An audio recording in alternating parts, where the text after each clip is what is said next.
A ton of stuff today, including the start of World Finals, late model silly season moves, an update on Wayne Johnson and Cole Macedo. We've got track updates and a whole lot more. Let's go.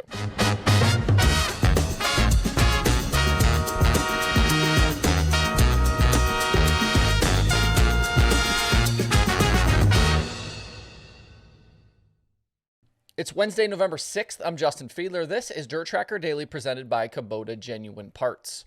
World of Outlaws World Finals starts today at the dirt track at Charlotte Motor Speedway. This begins the final 4 nights of the season for the World of Outlaws Sprint Cars and Late Models and the Super Dirt Car Series Big Block Modifieds.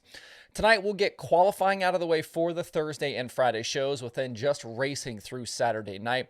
David Gravel enters the weekend with 74 points on Carson Macedo for the Sprint Car Championship. That one should be about wrapped up. On the late model side, though, still a 3-way fight with Brandon Shepard leading Bobby Pierce by 44 and Nick Hoffman by 50.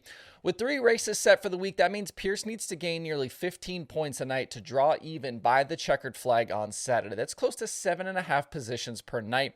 I think this is probably Shepard's championship, and that he'll need to probably have trouble for Pierce and Hoffman to have a real shot here. And then Matt Shepard has a very slight 15-point lead on Matt Williamson in the modified. This side, I think, will definitely come down to the end with it being that close right now. The modified teams are racing for 2 10,000-win shows, then 15,000 on Saturday. The sprint cars and late models are 15 and 15, then $25,000 for the finale. There's also obviously a significant amount of money on the line with all of these championships as well. The weather forecast leading into the week didn't look spectacular, but it does seem as though things have improved. So hopefully we get through all 4 days unscathed. Coverage is live on Dirt Vision through Saturday if you are not headed for Charlotte. Moving into some silly season stuff, this weekend's World of Outlaws Late Model Series finale will be the last races for Max McLaughlin in the GR Smith-owned 22 machine. McLaughlin revealed the news on Tuesday afternoon via Facebook. Max was a rookie on tour this season, having moved into late model competition from modifieds. He had a split field prelim win at Talladega earlier this season and was a Summer Nationals winner at Adams County. He also had 4 Outlaw top 5s and 9 top 10s and is likely headed for an 11th place finish in the standings.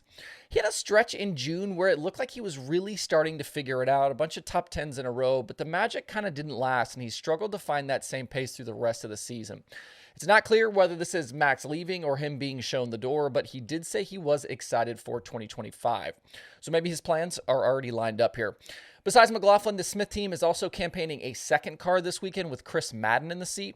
Madden drove for Smith during the World 100 as well, and with McLaughlin departing and Madden's plans up in the air after crew chiefing Ricky Thornton Jr. to that Lucas title, you have to wonder if maybe we won't see this pairing a little more often next year. I have heard, though, another driver could be in the mix to replace McLaughlin on a full-time basis, with potentially an announcement coming after World Finals. This won't be the last driver and team move we're going to hear about in the next few days on the late model side as well. And when things get rolling at Charlotte for World Finals tonight, one driver we won't see in the sprint car portion is Cole Macedo. Fresh off that NARC finale at Stockton where he just got nipped late by Justin Sanders for both the race win and the championship, Macedo was set to race at Charlotte with the 2C team that has campaigned all season with ASCS with Hank Davis in the car.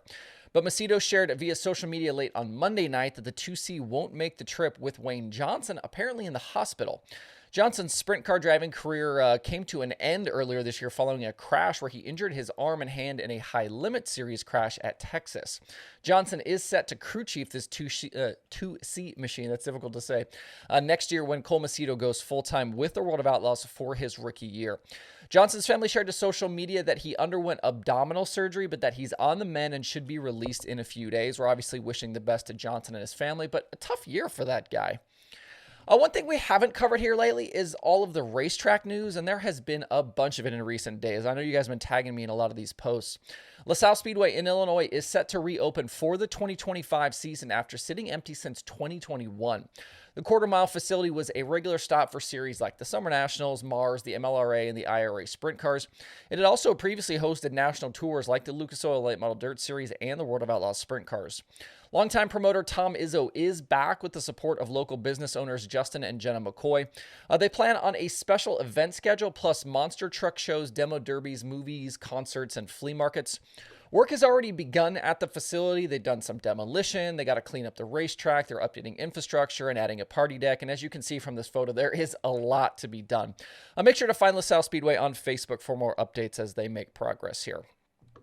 Also, Stateline Speedway in New York has new owners Bill and Lisa Catania. Hopefully I'm pronouncing that right. This ends more than a year for the track on the market, and plans are for it to continue operating as a racetrack. Stateline hosts weekly Saturday racing featuring local divisions like late models and modifieds, and has hosted other series in the past. Stateline, they're not far from Erie, PA. And on the flip side, in Arkansas, Batesville Motor Speedway, home to the Topless 100 for Lucas late models, it's now listed for sale. The owners have run the 3/8 mile track for 32 years and are stepping away from racing. No price listed, but they did say the 2025 schedule is already set, so new owners can come in and just keep rolling. If you are interested in buying it, they have contact information available over on their Facebook page. Oh, we're still a little more than a week away from the start of the final run to the finish for the USAC National Midgets on the West Coast, but the field's starting to look like they're going to be stacked for those couple of weeks. USAC has been releasing some names over the last few days, and the list includes Tanner Thorson. He's fresh off his first season in the sprint car with High Limit. He's going to drive a Tom Malloy car alongside Jacob Denny. Keith Coons bringing 7, yes, I said that, 7 cars west with Ryan Timms, Emerson Axum, Buddy Kofoid, Cannon McIntosh, Gavin Miller, Kel Drake, and Tanner Carrick all racing. We haven't seen Kofoid in a midget since Turkey Night last year, as he's focused on the Roth sprint car all season with the World of Outlaws. And Ronnie Gardner and TJ Smith, they're going to share the 6-8 motorsports ride over the 2 weeks. And this is just a handful of drivers expected when things kick off next Friday, the 15th at Placerville for the Hangtown 100. A lot more guys probably going to run this stuff.